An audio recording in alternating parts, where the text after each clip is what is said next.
If you don't got time for this video, I'm here to update you guys that there are $1.8 billion that are being awarded to projects from the Department of Transportation. This was just announced. Now we're going to go into the 163 million freight projects that have to do with freight, and that's what we talk about here on this Trucker News channel. But the big one that people are hoping for that's not on here is truck parking. But we're going to get into this video. I just want to let you know, anything that has to do with America and how they're using our tax dollars and what they're doing to improving freight for U.S. consumer goods.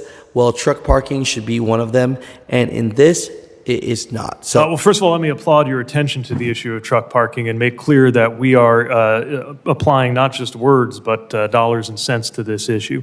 We've been able to fund projects in Wyoming, Tennessee, Florida, and other locations to support truck drivers. So I can assure you, even if it doesn't have its own line item, it is something that we consider important for a number of programs like infra, and also are urging our state partners to consider this as a use of their federal formula dollars, and are encouraging them to remember that they have that flexibility. So the U.S. Department of Transportation just announced $1.8 billion in funding for projects for aging infrastructures and such. So we are hoping for more truck parking for truck drivers, right?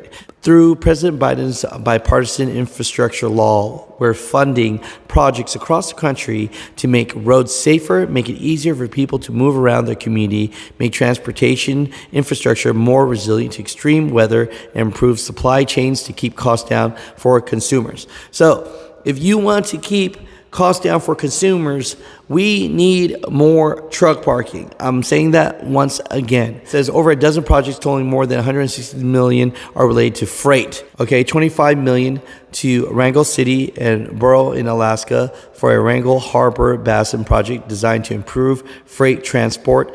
25 million to the Arkansas Department of Transportation for the I-49 extension. 21.2 million to Menominee, Michigan to redevelop Menominee Harbor General Cargo Transportation Terminal.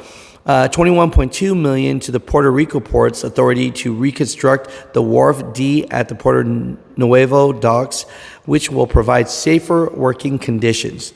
17.9 million to the Port Bellingham in Washington for a shipping terminal rail connection that will reduce truck traffic. 15 million to Bernalillo County, New Mexico to develop a regional supply chain system stretching 805 miles through California, Arizona, and New Mexico. 6.1 million to Northern Nevada Development Authority to expand the Western Nevada transload. 5.6 million to New York City Department of Transportation to create an urban freight mobility collaborative which will encourage the replacement of freight vehicles with transportation such as cargo bikes.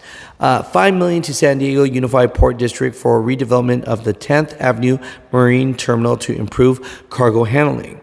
3.9 million to Nulato Village in Alaska for a port development project that will reduce the cost of shipping goods. 3.6 million to Green River, Utah for the West Industrial Park Utilities Plan, which will create more efficient freight routes. 3.2 million to Cheyenne River Sioux Tribe in South Dakota to improve roadways so goods can be transported efficiently. 3 million to York, Alabama to plan improvements to rail highway crossings to address idling freight trains. 3 million to the American Samoa Government Department of Port Administration for a master plan for the port of Pago Pago.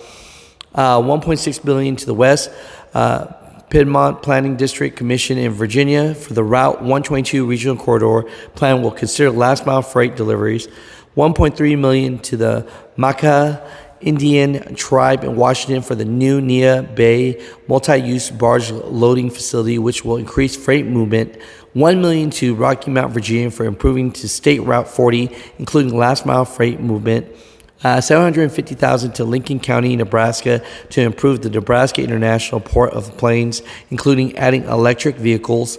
550,000 to America Central Port in Illinois to plan a freight rail connection. So from all this that we just read off here, none of it has truck parking, and so they say that they want to rebuild infrastructures so that U.S. goods can basically benefit from this. And I'm telling you here, truck parking should be on top of the list.